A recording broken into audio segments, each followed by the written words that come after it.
Welcome to Lead Today with me, Kalina. Let's talk leadership.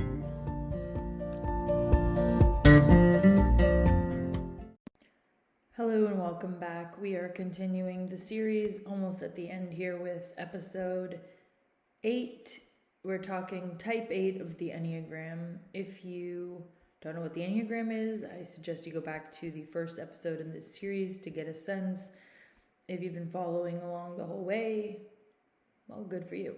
So, the type 8 is referred to as the challenger, and really it's because their drive comes from a very deep desire for autonomy, strength, and control. Now, as I've said, with every type, of course, we all want some level of autonomy, strength, and control, but it's probably not guiding you as strongly. This is someone that is a control freak. It's the person in your life that's really a natural leader and wants to take charge, make decisions. They're competent and they're driven by that need for autonomy and freedom above all else. This isn't someone that just wants to be independent. They really want to be free, and they're also quite protective. The loyalty component, don't mistake it for the type 6 that's doing things out of fear and wanting and needing security. The type 8 is protective and loyal because they defend those they care about, standing up for what they believe in. Again, it's this independence and this real need to take charge. It's a control component. So as we've said, their motivation is control and influence. They really want to shape their environment and dictate their own destiny. Now, who wouldn't like that? We all want that, but I think there are varying degrees of the lengths we'll go to shape our environment, to control or dictate our own destiny. And really the 8 has this value of strength and resilience. They push themselves to the edge to overcome challenges, and they'll push others to overcome obstacles as well. So it's that push. It's very much so a military type of mindset, if you will, or that archetype of someone that is just willing to go through a concrete wall to get to the other side, and they rely on their inner strength and determination. So the key to a type 8 is to have them feeling empowered and capable, because if they feel empowered and capable, that inner strength will take them to achieve their goals. Of course, there's a flip side of all of this, right? Which is where the fears of the type 8 shine. Really a huge fear of weakness or vulnerability, or being seen as weak or vulnerable. And so this is where we see that typical male archetype that won't cry, won't show their emotions for fear of being perceived as, right? It's really interesting because it's not actually physically weak or physically vulnerable in the case of somebody's going to come and hurt you. It really is this perceived weakness. And so that's where you get the stoic cowboy archetype, the warrior archetype, very much so rolled up in this type 8 here, because they really do fear being controlled or restricted. And if you're vulnerable and weak, you're more likely to be controlled and restricted, right? So there's a real resistance to authority, rules, anything limiting freedom, especially if they think rules are not well-founded. There's a very big resistance to them. And because of this, you can imagine the type 8 might struggle with intimacy and emotional vulnerability. So especially if this is a man, but even if it's a woman, there's this fear of being betrayed, abandoned if they let their guard down. Because if they let their guard down and they're not in control, they're vulnerable and weak, someone will leave because you can't be perceived as vulnerable or weak. So tough to get into the real heart of the matter with the type 8, because they're really focused on showing up as competent and in control. This is someone that can woo you in the beginning, but then it's like, is this all there is, right? If you're just strong and tough, but you can't go the distance when it comes to that emotional connection, it's not, the likelihood of it being long lasting, unless it's just a superficial bond, is very low, right? Because over time we expect to get to know someone and have that intimacy. And so the 8's challenge is to really rise to that occasion and show their strength in a new way, right? By being able to embrace vulnerability, embrace allowing themselves to be open and authentic with others.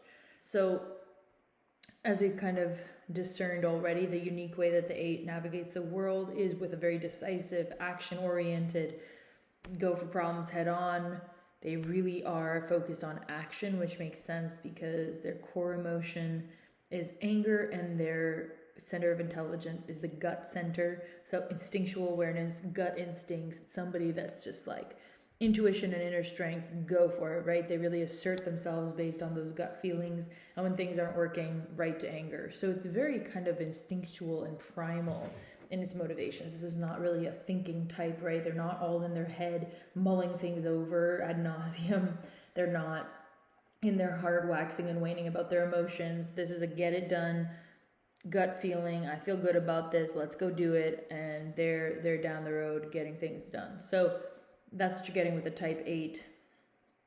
And they really do value honesty and authenticity, that straightforward communication. So if you're working with someone or engaging with someone that's a type 8, there's a directness. We can almost think of the German culture there. There's a directness and a straightforwardness that is going to be, well, depending on what type you are, either a breath of fresh air or very annoying and jarring and taking the fun out of everything. So, depends on who you are and how you perceive that. But really, they're just trying to get to the heart of the matter, be very honest, straightforward, and get to the action, which then leads to the results, right? Because ultimately, they're trying to lead you to the end goal of whatever it is that you're heading to achieving, whether that's, putting up a fence, building a company. It doesn't really matter what domain they're in. They're just trying to get it done. And they do. Sometimes at the cost of those relationships. So again, we talked about control. We talked about that anger, potential impulse. This is somebody that they will get the job done, but they don't really care who's in their path, and they'll push themselves and their workers just to get things done. And you might be in your type 8, you might be showing up that way under stress. So there are other types. If you look on my Instagram, actually, I have some images, but there are other types that link up to the 8. And what I mean by that is their affiliations, right? I mean, you can be a 7-wing 8, you can be a 9-wing 8, you can be someone that grows toward 8 or has challenges and during stressful moments go toward 8. Truthfully, we all have a little bit of 8 in us, right? But again, this person, it's the pronounced way of showing up in the world. I have a client actually that they show up as an 8 and they retook the Enneagram multiple times. And they were showing up as an 8, but their core type was a 3. And what we were able to unravel is actually the type 8 comes from this client's father. And it was sort of this way of being in the world that the father had that this client adopted, but it wasn't this client's true self or true heart. They're sort of shutting down their authentic self, their core tendencies, and putting on a mask to be that type 8, to show up as the father would and to be that type of masculine figure that the father was. And just so interesting. I had another client who did the same thing, really a type 5? No, sorry, really a type 7, but showing up as a type 6. And you'll see this in the Enneagram, like when I get results, I see kind of 2 results are really close, and one might be higher or the other one, but the person really resonates with one of them and the other one just doesn't feel right, but they kind of, it's almost like they answer that way because they feel they should. And that's a good warning sign, as with any assessment, right? If you're not answering it authentically, you're going to get yourself into results that are just not you because you're not answering them like you would, or from your heart, or from your gut, or from your head, wherever you process. Like, you're not answering it from an authentic place. And so, of course, the results are muddied. And so it's very interesting to see how some people kind of, the 8 is this very typical masculine archetype that a man might pretend to be. And so if you're trying to pose as a type 8, of course, your results are going to show up as a type 8, but that's not really who you are at your core. It's not your authentic self. So it's very interesting, right? The more honest you can be with your answers, of course, the more honest the results are. Not to say that these individuals are not being honest. It's very interesting to see how we operate in the world and how ingrained and unconsciously we've taken on certain elements. Like the other client that was acting like a 6 but was a 7 really took on her husband's approach in early marriage and when having children, and really kind of gravitated toward that, even though that wasn't her core way of being. So absolutely the people close to us can muddy the waters when it comes to our results. And so I highly recommend, if you're taking my free assessment, the link is in the show notes. If you're taking that, I highly recommend that you really get in order with, okay, first of all, do it alone. Second of all, kind of try to almost even put yourself in a different environment if you can. Like go to a different room, leave the house, go on a walk, like get yourself out of your current environment so that you're not answering how your friend or parent or husband or, don't try to really get into who am I authentically? What are my authentic answers? Not what should I answer, what sounds good, right? And I'm not, again, it's really easy to answer the way you think you should or the way you try to show up or who you want to be, but it's like your core self is there and we want to really grow from that place. And for the type 8, growing is vulnerability, it's empathy, it's trust. So the type 8 can benefit from embracing vulnerability, allowing themselves to be open and authentic, to be empathetic towards themselves and others. So really developing and understanding different perspectives and the experiences of others. And that trust, as we said, cultivating trust again in themselves and others. So with all of these, with vulnerability, empathy, and trust, it's not just giving it to someone else. It's about you and you. It's about you being vulnerable with yourself, you being empathetic with yourself, you trusting yourself. That's the hardest place to start. I mean, it's the whole reason of this podcast. I started with this concept of leadership, and it's like at the end of the day, you know what? You're not leading anyone else, whether it's your kids, your team, your whole company, doesn't matter. If you aren't leading yourself in a way that you can put your head down at night and feel proud of, all of that's just going to be muddied. It's not going to be the best. You can be good, you can be great, but being a great leader, as type 8s can be, but if you're being a control freak and you're getting results, but everybody around you doesn't like working with you, then, are you a great leader?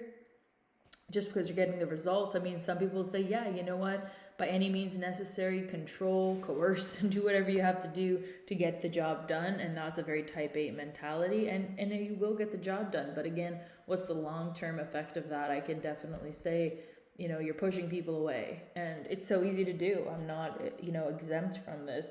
But it is something to notice if you're kind of pushing toward a certain outcome. At what cost are you pushing toward it? So vulnerability, empathy, and trust start with yourself. If you grab the report, it has a bunch of prompts, which I think are really useful. But you can also just start wherever you are. But getting support, I would say, is always the fast track, right, to whatever you're trying to improve or grow into. So Hornevian triad, that's our final little bit here. Type 8 is an aggressive type, shocker. They're in the aggressive part of the triad because they're characterized by focus on achieving goals, drive for success, fear of failure. So it's that assertiveness, channeling their energy into pursuing ambitions and protecting those they care about. So it really is, again, like we've said, sort of that warrior archetype, and that can sometimes lead to aggression. So if you're in conflict with a type 8 and you're noticing them getting more aggressive, trying to diffuse that situation, right, and bring the volume of that back down to a place where you can have a reasonable conversation would be probably a good call. Although again, that's with anyone, but the type 8 is more likely to really come up and notice, right, they're getting aggressive, they're getting angry, and then aggressive to really cover up the fear, cover up the vulnerability, whatever is there. You're touching something, you're striking a chord in them that makes them feel weak or vulnerable. And so, know that. I mean, I can definitely think of dynamics where the people that just, it's like a hedgehog or something, like the spikes go up, or a pufferfish. And it's like, of course they do. They go up because someone's feeling attacked. They're feeling attacked because you're striking a chord, hitting a nerve on something where they feel weak, vulnerable, exposed. And a type 8 really does not do well with that.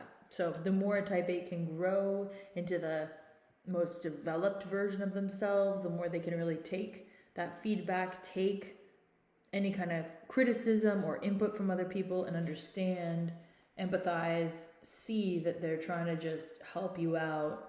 And even if they are malevolent and they're really trying to tear you down, the type 8 can learn to not take that personally, right? Instead of feeling like they have to protect their honor at all costs, because some people are not worth the effort. And so the more a type 8 grows and learns, the less they're kind of going to war over every single little issue, or every single little comment, which is exactly what you're going to want to do. Because, well, you can have conflict after conflict, but that is exhausting. And the type 8s that I do know, there's a lot of energy that goes into protecting your honor or being the tough guy or showing up in that way. And so if you can put the sword and the shield down a little bit and relax into your vulnerability, empathy, and trust, then less of a battle, more of, navigating what comes your way. Because the type 8 is a natural leader. And so we're not trying to change someone's core self. We're not going in there and saying, you're this assertive, competent, natural leader who likes to take charge. Let's make you into, this reliant, codependent. Like, we're not trying to change someone's true nature. What we're trying to do with the Enneagram is expose, hey, this is your true nature. And so here's where you might have some roadblocks. And here's what the best version of your nature looks like. When you use your strengths for good, here's what it looks like. When you can polish and refine your weaknesses, they're going to shoot you in the foot a little bit less. It's not about changing who you are. I've said this before, I've had people who come in, can my type change? My thought is no. I think what you do with the Enneagram, what you do in life is you come up with this core type. You have this sort of set of characteristics that are you, and you've got to learn the lessons. And so for type 8, they're learning that lesson of vulnerability, that vulnerability is indeed strength, that assertiveness and confidence does not mean, steamrolling over somebody and knocking them down. It means that collaboration. It means being the leader that people want to follow, and the type 8 can refine that assertiveness, that confidence, so that they don't have to take down everybody around them to get the results. That's the type 8's opportunity in life, is to really grow and to build the emotional connections and the intimacy with people, and to understand that they won't be betrayed or abandoned if they let their guard down, and that even if they are betrayed, they won't, shatter into a million pieces, that they can pick up the pieces and they can try again, and they should try again. It's a good idea. If you get hurt, to not just double down on the strong, heartless mentality, but it's actually great to try again and love again. This is somebody that they might have one big hurt, one big love that got away, something like that, and they're just harping for years and years. That's definitely a type 8 kind of thing. And you know what? It's not in your own best interest. Yes, people can hurt you, but it's not in your best interest to keep that kind of as your guiding principles day to day, because then you're living in the past, right? And so we don't want that for any type, but definitely not for you type 8s listening today. So if you're finding that you're a type 8 because you did the assessment, or you're a type 8 because it sounds just like you, I would highly encourage you to check out which relationships you do have intimacy in, you do feel that, your closest people, and then really see, maybe you can ask them directly, maybe not, but kind of see how they perceive you. Do you find that they're sort of on edge, or they're trying to walk around on eggshells around you? Do they look to you for leadership all the time? It's also exhausting to always be the leader, right? If you can kind of distribute some of that responsibility, hey, all the power to you and your team, right? Whether it's at work or in your family's unit, you don't have to be in control all the time. And to be a leader of, let's say, a household, if you're, man of the house, I'm the leader of the household, if that's your role, but there are other areas within the household that you're not leading or in charge of. So you're never meant to be the all-encompassing leader of all. You're not the leader of all. You can let that sword and shield down a little bit. And so I really would encourage that type 8 to find some relationships and situations where they can start to experiment with letting that guard down to build that trust. So if you're a type 8, thank you for what you do. I hope you're not angry at me for sharing what I've shared. Do notice that core emotion, usually anger's kind of just masking up the fears. So asking yourself, what do I feel afraid of? Where do I feel vulnerable in this? Because that's usually what's calling your name when you're ready to go on attack or feeling like you've got to get aggressive or you're feeling angry. So hopefully this has been helpful for you. I've loved exploring all this Enneagram world world with you guys, and just so grateful that you listen. As I said, there's a free Enneagram assessment. Highly recommend you take it. It really does work. We can chat through your results if you select that option, or you can get a personalized report or just the basic paid report and really get a better understanding of not only what your type is, but how you can personally maximize those insights to do something in the world. I get clients coming in, okay, I did my Enneagram assessment, I'm this type, now what? And it's like, that's where the fun begins to, one, get to know your shadow self, the parts of you that you think are unacceptable and you hide away.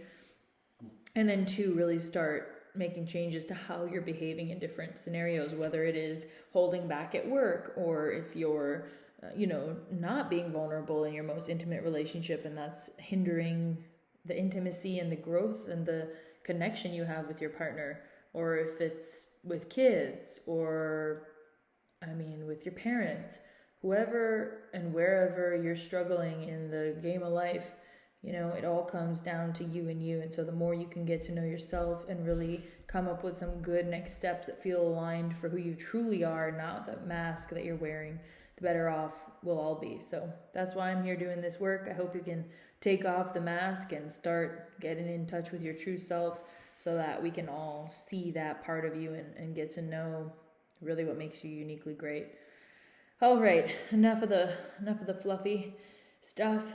Thank you so much for being here with me. As I always say, your time and attention is everything. It's the reason, I do this show. Otherwise, I could just talk into the void. So thank you for listening. I hope to see you in the final episode for Enneagram Type 9, and then we'll move on to another round of interesting content, as per usual, whatever's calling my attention. So hope to see you in a future episode, and take good care until then. Thanks so much for taking the time to listen to this episode today. It really helps the show when you like, review, subscribe, or donate to support the effort to continue producing amazing episodes just like this one. I look forward to seeing you again in another episode very soon, and take good care until then.